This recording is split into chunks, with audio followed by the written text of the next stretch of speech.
ደስ አላችሁ። የመጀመሪያ ዙር የማስታወቂያ ዋጋ ከ30% ቅናሽ ጋር በመሃል ፒያሳ አራዳና ወዳጅነት ፓርክ ፊት ለፊት ለሽያጭ ክፍት ሆነ። ከ15 ዓመት በላይ በዘርፉ ትልቅ ልምድ ያካበተው ሜሪት ፕሮፐርቲስ ቀድመው ለሚመዘገቡ ሰዎች ብቻ በተደረገ 30% ቅናሽ ባለ 1 መኝታ 10% ቅድመ ክፍያ 500 ሺህ ብር፣ ባለ 2 መኝታ በ10% ቅድመ ክፍያ 840 ሺህ ብር፣ ባለ 3 መኝታ 10% ቅድመ ክፍያ በ1.207 ሺህ ብር ከ40% የባንክ ብድር ጋር ማግኘት ይችላሉ። ምን ይሄ ብቻ! በልዩነት ለ20 ደንበኞቻችን ታላቅ ቅናሽ እና ለቤተሰብ አሊያም በቡድን ሆነው ለሚገዙ ደንበኞቻችን ልዩ የቤተሰብ ቅናሽ አቅርበናል። ፈጥነው ይመዝገቡ፣ ከባለ 20ዎቹ አንዱ ይሁኑ። ታዲያ ምን ይጠብቃሉ? አሁን ከታች ባለው ስልክ ይደውሉልን። ሜሪት ፕሮፐርቲስ። ሰላም፣ እንዴት አላችሁ? የኢትዮ ታይምስ ቤተሰቦቻችን ለሰዓቱ የተመረጡ አዳዲስ መረጃዎችን ይዘንላችሁ ቀርበናል። ከመረጃዎቻችን መካከልም በመቀሌ የኢትዮጵያ ንግድ ባንክ አመሻሽ ላይ እንደተዘረፈ መረጃዎች ወጥተዋል። በተያያዘ መረጃም ላለፉት 3 ቀናት በመቀሌ ሲካሄድ የነበረው የህወሓት ማዕከላዊ ኮሚቴ ስብሰባ የተለያዩ ውሳኔዎችን አሳልፎ አቅጣጫዎችን ማስቀመጡን ፓርቲው ባወጣው መግለጫ አስታውቋል። ይህ በእንዲህ እንዳለም በትግራይ ክልል ከ74800 በላይ ህገወጥ ነጋዴዎች ላይ እርምጃ መወሰዱ ተገልጿል።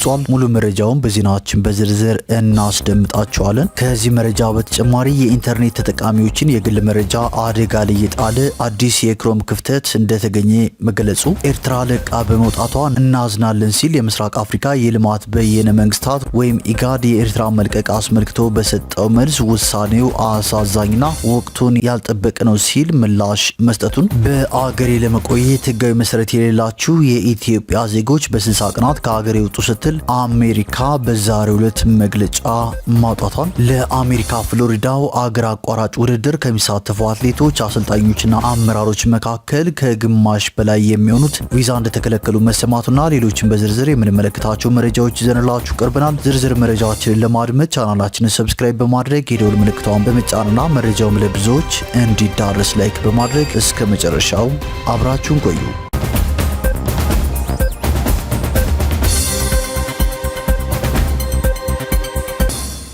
ወደ መጀመሪያው መረጃችን ስናልፍ ዛሬ ምሽት የኢትዮጵያ ንግድ ባንክ በመቀሌ ዋና ቅርንጫፍ በታጣቂዎች መዘረፉ ተሰምቷል። ዘረፋውን አስመልክቶም አክቲቪስቱ ናትናኤል መኮንን በመቀሌ ከተማ የደብረ ጽዮን ቡድን ታጣቂዎች የኢትዮጵያ ንግድ ባንክ መቀሌ ዋና ቅርንጫፍ በ12 መኪኖች ከበው ብር እየጫኑ ነው የሚል መረጃ አጋርቷል። ላለፉት 3 ቀናት በመቀሌ ሲካሄድ የነበረው የህወሓት ማዕከላዊ ኮሚቴ ስብሰባ የተለያዩ ውሳኔዎችን አሳልፎ አቅጣጫዎችን ማስቀመጡን ፓርቲው ባወጣው መግለጫ አስታውቋል። በመግለጫው በ2017 ዓ.ም በነበረው ውስጣዊ የፓርቲ ጉዳይ የተደረገው ሰላማዊ ትግል በስኬት መጠናቀቁን ማዕከላዊ ኮሚቴው ድምዳሜ ላይ ደርሷል ያለው ህወሓት የክህደት ያለው ቡድን ላይ የተወሰደውን እርምጃም እንዳደነቀ አስረድቷል። በ3 ቀናቱ የማዕከላዊ ኮሚቴ ስብሰባ የፕሪቶሪያውን ስምምነት በተመለከተ ውይይት መካሄዱን ገልጾ የትግራይ ህዝብና ህወሓት ስምምነቱን ተግባራዊ ለማድረግና ወደ ዘላቂ ሰላም ለመሸጋገር በትዕግስት እየሰሩ ነው ብሏል። ስምምነቱ አደጋ ላይ የወደቀው አደራዳሪዎችና ዓለም አቀፉ ማህበረሰብ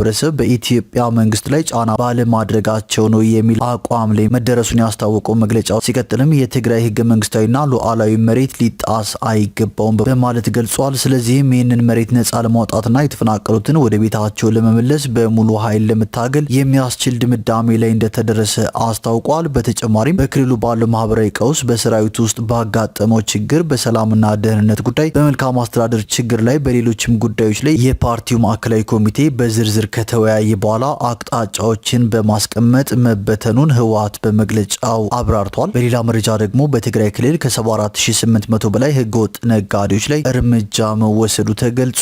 በትግራይ ክልል ከተቀመጠው መመሪያ ውጪ የዋጋ ጭማሪ በማድረግና ተያያዥ ጥፋቶችን ሲፈጽሙ በተገኙ ከ74800 በላይ ነጋዴዎች ላይ እርምጃ መወሰዱን የክልሉ ንግድ ቢሮ አስታውቋል። የትግራይ ክልል ንግድና ኤክስፖርት ኤጀንሲ እንደገለጸው በተያዘው የ2018 በጀት የመጀመሪያው ሩብ ዓመት ውስጥ ብቻ ከመመሪያ ውጪ የዋጋ ጭማሪ በሚያደርጉ ነጋዴዎች፣ ምርት በሚደብቁና መሰል ጥፋት ሲፈጽሙ በተገኙ ነጋዴዎች ላይ እርምጃ መውሰዱን ገልጿል። ተቋሙ ህገወጦችን በመከላከልና በመቆጣጠር ንግድን በማነቃቃትና በማጠናከር የአቅርቦት ተደራሽነትና ፍትሐዊነትን ለማረጋገጥ ዘመናዊ የገበያ ማዕከላት መመሪያን መሰረት ያደረገና ነባራዊ ሁኔታን ያገናዘበ የምርት አቅርቦት አገልግሎት እየሰጠ መሆኑን አስታውቋል። እርምጃ የተወሰደውን በንግዱ ዘርፍ ላይ የምርት እጥረት እንዳይገጥምና ህገወጥ ስራን ለመከላከል በተደረገው ክትትል መሰረት መሆኑን መረጃው ያሳያል። በ3 ወራት ውስጥ ድጋፍና ክትትል ለማድረግ ከታቀደው 123550 በላይ ነጋዴዎች ወደ 98000 በሚሆኑት ላይ ክትትል ማድረግ መቻሉን ቢሮ አመላክቷል። በዚህም ክትትልና ቁጥጥር ከተደረገባቸው 74819 ነጋዴዎች ውስጥ የተለያዩ የአሰራር ጥሰቶች እንዲሁም ጥፋቶች መፈጸማቸውን አረጋግጫለሁ ሲል ገልጿል። በዚህም መሰረት እርምጃ የተወሰደባቸው ነጋዴዎች የቃልና የጽሁፍ ማስጠንቀቂያ ድርጊታቸው እንዲታሸግ ማድረግ፣ ንግድ ፈቃዳቸው እንዲሰረዝና በህግ እንዲቀጡ መደረጉን የክልሉ ንግድና ኤክስፖርት ኤጀንሲ አስታውቋል። ከዚህ በተጨማሪም ኤጀንሲው የውጭ ምንዛሬ ማስገኘት የሚችሉ ምርቶችና ማዕድናትን ለውጭ ገበያ በማቅረብ ገቢ ለመሰብሰብ በዘርፉ በተሰማሩ ነጋዴዎች ላይ ክትትል የማድረግ ስራ እየሰራ መሆኑን አስታውቋል። ወደ ቀጣዩ መረጃችን ስናልፍ ኤርትራ ለቃ በመውጣቷ እናዝናለን ሲል ኢጋድ ገልጿል። የምስራቅ አፍሪካ የልማት በይነ መንግስታት ወይም ኢጋድ የኤርትራን መልቀቅ አስመልክቶ በሰጠው መልስ ውሳኔው አሳዛኝና ወቅቱን ያልጠበቀ ነው ብሏል። ኢጋድ ይህንን መልስ የሰጠው የአስመራ መንግስት ከአባልነት ራሱን ማግለሉን የሚገልጽ ደብዳቤ የደረሰው መሆኑን ተከትሎ ነው። ኢጋድ በምላሹ ኤርትራ እዚህ ውሳኔ ላይ የደረሰችው ለዓመታት ያክል ምንም ተሳትፎ ሳታደርግ ከቆየች በኋላ እንደሆነም አስታውቋል። ኤርትራ ከኢጋድ ራሷን አግላ ለ2 አስርተ ዓመታት ያክል ቆይች መሆኗን ያወሳው ድርጅቱ ይሁንና በጁን ወር 2023 ዓ.ም ተመልሳ ወደ አባልነት መቀላቀሏን አስረድቷል። በ14ኛው የኢጋድ መሪዎች ስብሰባ ወቅት ኤርትራ ተመልሳ አባል ለመሆን በምትጠይቅበት ሰዓት ያለ ድምጽ ልዩነት በደስታ አቀባበል ተደርጎላት እንደነበርም ገልጿል። ኢጋድ መግለጫውን በመቀጠል ኤርትራ በ2023 ዓ.ም ተመልሳ አባል ብትሆንም በየትኛውም የድርጅቱ ስብሰባዎችና እንቅስቃሴዎች ላይ ተሳትፋ እንደማታውቅ ጠቅሶ ይሁንና የድርጅቱ ጽህፈት ቤት በትዕግስት የግንኙነት በሩ እንዳይዘጋ አድርጎ መቆየቱን አስረድቷል። ጨምሮም ኤርትራ በድርጅቱ ውስጥ ተጨባጭ የሚባል ሀሳብ ሳታቀርብ ወይም በተቋሙ የፖሊሲ ማሻሻያ ላይ ተሳትፎ ሳይኖራት በድጋሚ ለመውጣት መወሰኗ እንዳሳዘነው አስታውቋል። ከኤርትራ መንግስት ጋር የሚኖረው ግንኙነት እንደሚቀጥል የገለጸው ኢጋድ ኤርትራም ይህንን ውሳኔዋን መልሳ ታጤናለች የሚል ተስፋ እንዳለውም አስረድቷል። ወደ ቀጣዩ መረጃችን ስናልፍ አሜሪካ ለኢትዮጵያውያን ዜጎች ሰጥታ የነበረውን የጊዜያዊ ከለላ መብት አንስታለች። በሀገሬ ለመቆየት ህጋዊ መሰረት የሌላቸው የኢትዮጵያ ዜጎችም በ60 ቀናት ከአገር ይውጡ የሚል መልእክት አስተላልፋለች። የአሜሪካ የአገር ውስጥ ደህንነት ቢሮ ኃላፊ ክርስቲ ኖዬም ለኢትዮጵያ ተሰጥቶ የነበረው የጊዜያዊ ከለላ መብት መነሳቱን አስታውቀዋል። አሜሪካ በጦርነት በተፈጥሮ አደጋ ወይም በሌሎች ምክንያቶች ወደ ሀገራቸው መመለስ ለማይችሉ ዜጎች ጊዜያዊ ከለላ ወይም ቴምፖራሪ ፕሮቴክትድ ስታትስ ትሰጥ የነበረ ሲሆን ኢትዮጵያም ይሄው መብት ነበራት። አሜሪካ ከ1990ዎቹ ጀምሮ በአገሯ የሚኖሩ የሌሎች ሀገራት ዜጎች ጦርነትን ጨምሮ በአንዳንድ ምክንያቶች ወደ መጡበት ሀገር መመለስ ለማይችሉ ሰዎች ይህንን ከለላ መስጠት ጀምራ ነበር። ይህ ከለላ የሚሰጣቸው ዜጎችም የሀገራቸው ሁኔታ እስኪሻሻል በአሜሪካ የመኖርና የመስራት መብት ሲሰጣቸው ከአሜሪካ ከመባረር ይጠበቁ ነበር። አሜሪካ በኢትዮጵያ ያለው ሁኔታ ወደ ኢትዮጵያ የሚመለሱ ግለሰቦች ደህንነት ላይ ስጋት አይፈጥርም ያለች ሲሆን በዚህም የተነሳ ይሄው ከለላ መነሳቱን አስታውቃል። አሜሪካ ሌሎች በአሜሪካ ለመቆየት ህጋዊ መሰረት ካላቸው ኢትዮጵያውያን ውጪ የኢትዮጵያ ዜጎች በ60 ቀናት ከሀገሯ እንዲወጡ አሳስባለች። ቀድመው ከአሜሪካ ለሚወጡ የትኬት ወጪያቸው እንደሚሸፈን $1000 ጉርሻ እንደሚሰጥና ለወደፊቱ ህጋዊ የኢሚግሬሽን እድል እንደሚኖራቸውም ገልጻለች። ከፈረንጆቹ የካቲት 13 በኋላ ከለላው እንደሚያበቃ ገልጻ ያለ ከለላው በአሜሪካ የሚኖር ኢትዮጵያዊ ዜጋ እንደምታስርና ከሀገሯ እንደምታባረርም አስጠንቅቃለች። አሜሪካ ከሳምንታት በፊት ተመሳሳይ ከለላ የነበራቸውን የደቡብ ሱዳን ዜጎችን መብት እንዳነሳችም አይዘነጋም።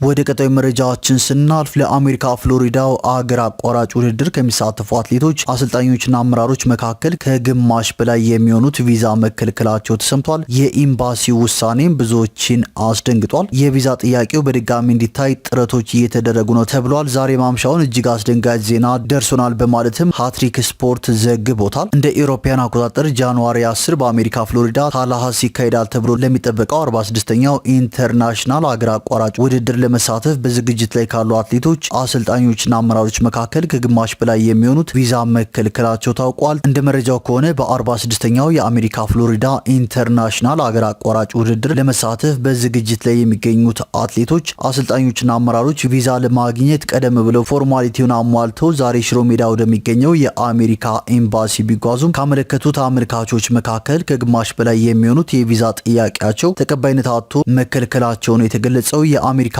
የመግቢያ የቪዛ ማመልከቻቸው ውድቅ ከሆነባቸው አትሌቶችና አሰልጣኞች በተጨማሪ በቅርቡ ወደ ፌዴሬሽኑ የጽህፈት ቤት ኃላፊነት የመጡት ዶክተር አመንሲሳ ከበደ የሚገኙበት ሲሆን ከሳቸው በተጨማሪ ፊዚዮቴራፒስቶችም የቪዛ ማመልከቻ ጥያቄያቸው ውድቅ ከሆነባቸው ውስጥ የሚካተቱ ናቸው። የአሜሪካ ኤምባሲ አመልካቾቹ ወደ አሜሪካ የሚጓዙት ለውድድር እንደሆነና አንዳንዶቹም የጉዞ ታሪክና በአትሌቲክስ ትልቅ ስምና ንብረት ያላቸው እንደሆነ እየታወቀ ለምን ከግማሽ በላይ የሚሆኑትን አትሌቶች አሰልጣኞችና የአመራሮቹን የቪዛ ጥያቄ ለምን ውድቅ እንዳደረገ የተገለጸ ነገር ባይኖርም ቪዛ የሚያሰጥ አሳማኝ ምክንያት አላገኘውም በማለት ከግማሽ በላይ የሚሆኑትን አልተሳካም በሚል ኤምባሲው በአጭር መልስ እንደመለሳቸውም ተሰምቷል። ወደ ቀጣዩ መረጃችን ስናልፍ ላለፉት 3 ቀናት በመቀሌ ሲካሄድ የነበረው የህወሓት ማዕከላዊ ኮሚቴ ስብሰባ የተለያዩ ውሳኔዎችን አሳልፎ አቅጣጫዎችን ማስቀመጡን ፓርቲው ባወጣው መግለጫ አስታውቋል። በመግለጫው በ2017 ዓ.ም በነበረው ውስጣዊ የፓርቲ ጉዳይ የተደረገው ሰላማዊ ትግል በስኬት መጠናቀቁን ማዕከላዊ ኮሚቴው ድምዳሜ ላይ ደርሷል ያለው ህወሓት የክህደት ያለው ቡድን ላይ የተወሰደውን እርምጃም እንዳደነቀ አስረድቷል። በ3 ቀናቱ የማዕከላዊ ኮሚቴ ስብሰባ የፕሪቶሪያውን ስምምነት በተመለከተ ውይይት መካሄዱን ገልጾ የትግራይ ህዝብና ህወሓት ስምምነቱን ተግባራዊ ለማድረግና ወደ ዘላቂ ሰላም ለመሸጋገር በትዕግስት እየሰሩ ነው ብሏል። ስምምነቱ አደጋ ላይ የወደቀው አደራዳሪዎችና ዓለም አቀፉ ማህበረሰብ በኢትዮጵያ መንግስት ላይ ጫና ባለማድረጋቸው ነው የሚል አቋም ላይ መደረሱን ያስታወቀው መግለጫው ሲቀጥልም የትግራይ ህገ መንግስታዊና ሉዓላዊ መሬት ሊጣስ አይገባውም በማለት ገልጿል። ስለዚህም ይህንን መሬት ነጻ ለማውጣትና የተፈናቀሉትን ወደ ቤታቸው ለመመለስ በሙሉ ኃይል ለመታገል የሚያስችል ድምዳሜ ላይ እንደተደረሰ አስታውቋል። በተጨማሪም በክልሉ ባለው ማህበራዊ ቀውስ በሰራዊቱ ውስጥ ባጋጠመው ችግር በሰላምና ደህንነት ጉዳይ በመልካም አስተዳደር ችግር ላይ በሌሎችም ጉዳዮች ላይ የፓርቲው ማዕከላዊ ኮሚቴ በዝርዝር ከተወያየ በኋላ አቅጣጫዎችን በማስቀመጥ መበተኑን ህወሓት በመግለጫው አብራርቷል።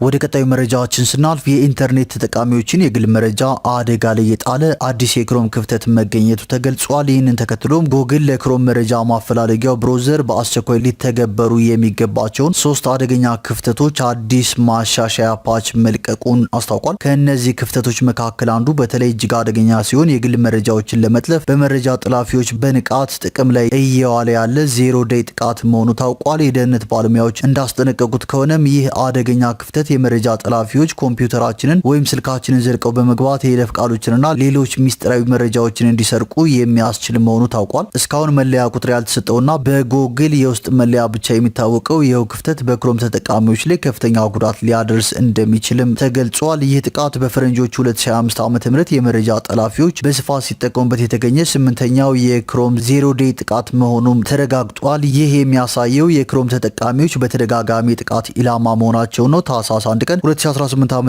የተለቀቀው ይህ ማሻሻያ ከላይ ከተጠቀሰው ከፍተኛ አደጋ በተጨማሪ 2 መካከለኛ ደረጃ የተሰጣቸውና የደህንነት ክፍተቶችንም ይደፍናል ተብሎለታል። ሁሉም የክሮም ተጠቃሚዎች የግል መረጃቸው ሳይጠለፍና የባንክ አካውንታቸው አደጋ ላይ ሳይወድቅ ለመከላከል እንዲችሉ ሁሉንም የክሮም የመረጃ ማፈላለጊያቸውን በአስቸኳይ እንዲያዘምኑ ወይም አፕዴት እንዲያደርጉ ጥብቅ መመሪያ ተላልፈዋል።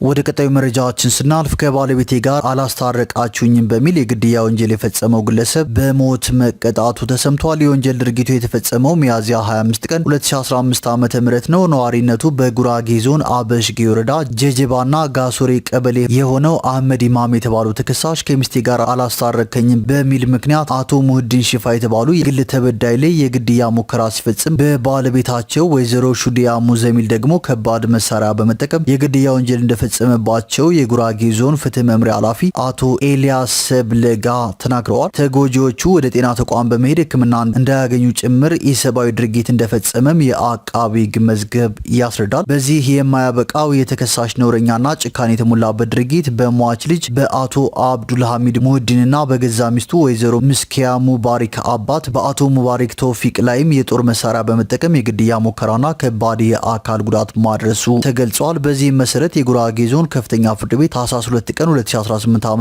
በዋለው ችሎት የሰውና የሰነድ ማስረጃ በመመልከት የጥፋተኝነት ውሳኔ ሰጥቷል። በፍርድ ሂደት ለተከሳሽ የሚያዝለት የቅጣት ማቅለያ የሌለ በመሆኑ ምክንያትም ከባድ ግድያዎች በቅጣት አወሳሰን መመሪያ መሰረት በእርከን 45 እንደሚያርፉ የገለጸው ፍርድ ቤቱ የወንጀል ድርጊቱ በሞት የሚያስቀጣ መሆኑን ገልጿል። ስለሆነም በወንጀል ሕግ አንቀጽ 117 መሰረት ተከሳሹ በሞት እንዲቀጣ ፍርድ ቤቱ መወሰኑን አቶ ኤልያስ ሰብለጋ ጨምረው ገልጸዋል።